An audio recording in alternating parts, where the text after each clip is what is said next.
Hello! Welcome to Kaveri kitchen.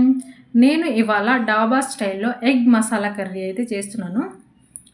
Video అయితే ఎక్కడ skip చేయకుండా పూర్తిగా చూడండి ఫ్రెండ్స్.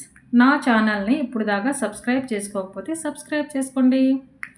ఇక్కడ ఎగ్ మసాలా కర్రీ కోసం నేను ఇక్కడ 5 ఎగ్స్ అయితే తీసుకొని ఎగ్స్ అయితే బాయిల్ చేస్తున్నాను. ఎగ్స్ బాయిల్ అయ్యేలోపు ఆనియన్స్, టమాటాలు అయితే కట్ చేసుకుందాం. చిన్న చిన్న ముక్కలుగా కట్ చేసుకోవాలి. ఇక్కడ నేను ఆనియన్స్ 2 పెద్ద సైజ్ ఆనియన్స్ తీసుకున్నాను. టమాటాలు కూడా 3 మీడియం సైజ్ టమాటాలు అయితే తీసుకున్నాను. ఎగ్స్ అయితే బాయిల్ అయ్యాయి. పొట్టు తీసుకొని ప్లేట్లో అయితే తీసుకున్నాను. అదే కడాయిలో ఒక 2 టేబుల్ స్పూన్ ఆయిల్ వేసుకొని ఎగ్స్ అయితే ఫ్రై చేసుకుందాం. ఎగ్స్కి మధ్య మధ్యలో ఘాట్లు పెట్టుకొని ఆయిల్లో ఫ్రై చేసుకోవాలి. ఇప్పుడు ఇందులో కొంచెం పసుపు, ఒక హాఫ్ టేబుల్ స్పూన్ కారం వేసుకొని ఫ్రై చేసుకోవాలి. లో ఫ్లేమ్లో ఫ్రై చేసుకోవాలి ఫ్రెండ్స్. ఫ్రై అయిన తర్వాత ప్లేట్లో అయితే తీసుకుందాం. ఇప్పుడు అదే ఆయిల్లో మసాలా దినుసులన్నీ వేసుకుందాం. బిర్యానీ ఆకు, లవంగాలు, ఇలాచీ, స్టార్ పువ్వు, దాల్చిన చెక్క అన్నీ వేసుకొని ఫ్రై అయిన తర్వాత ఆనియన్స్ అయితే వేసుకొని కుక్ చేసుకుందాం.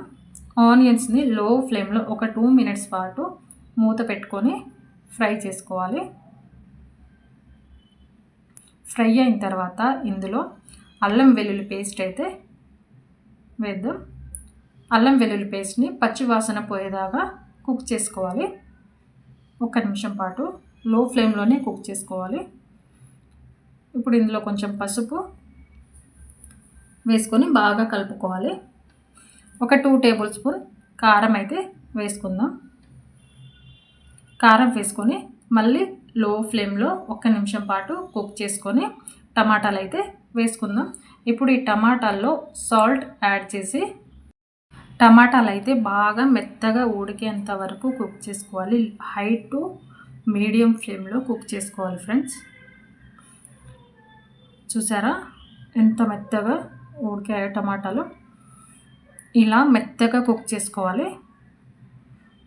ఇప్పుడు ఇందులో 1 గ్లాస్ వాటర్ అయితే పోస్తున్నాను.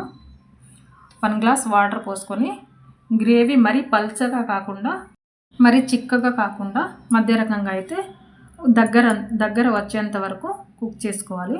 చూసారా ఈ రకంగా అయితే కుక్ చేసుకోవాలి. మరి పల్చగా కాకుండా మరి చిక్కగా కాకుండా. ఇప్పుడు కుక్ అయిన తర్వాత ఇప్పుడు ఇందులో ఎగ్స్ అయితే వేసుకుందాం. ఎగ్స్ వేసుకొని కలుపుకోవాలి. ఇప్పుడు ఇందులో నేను ఎగ్ మసాలా కర్రీ, గరం మసాలా, ధనియాల పౌడర్ అయితే యాడ్ చేస్తున్నాను. యాడ్ చేసుకొని మొత్తాన్ని ఒకసారి కలుపుకొని 1 నిమిషం పాటు కుక్ చేసుకోవాలి మసాలాలు. ఇప్పుడు కొంచెం ఇందులో కస్తూరి మేతి వేస్తే టేస్ట్ అయితే బాగా వస్తుంది ఫ్రెండ్స్. అంతే, డాబా స్టైల్ ఎగ్ మసాలా కర్రీ అయితే రెడీ అయింది. చూసారా సూపర్ టేస్టీ డాబా స్టైల్ ఎగ్ మసాలా కర్రీ. ఇప్పుడు పైనుంచి కొంచెం కొత్తిమీర చల్లుకొని దింపుకుందాం. బాయ్.